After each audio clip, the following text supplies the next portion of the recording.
Ermenistan, Azerbaycan askerlerine ve yerleşim birimlerine ateş açmaya devam ediyor.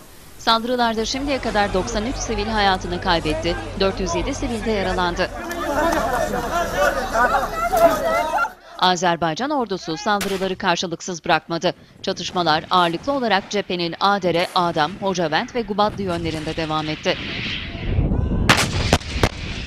Ermenistan ordusu cephenin bazı bölgelerinde personel ve teçhizat kaybetti, çekilmek zorunda kaldı. Ermenistan'a ait bir T-72 tankı, D-30 obüsü, havan topu takımı ve mühimmat dolu kamyon imha edildi.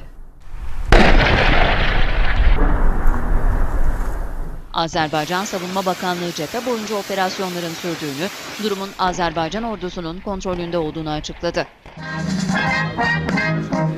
Topraklarını bir işgalden kurtaran Azerbaycan, İran sınırındaki Zengilan'da karakollar kurdu. Karakollarda Azerbaycan bayrağı gönderi çekildi.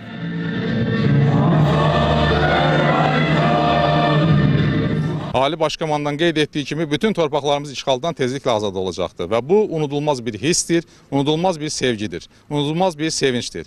Şükürlər olsun bizə bu anı yaşadan Ali Başkomandanımıza və Allah'ımıza. Azerbaycan Devlet Sınır Hizmetine bağlı askerler düzenlenen törenin ardından karakollarda görev yapmaya başladı.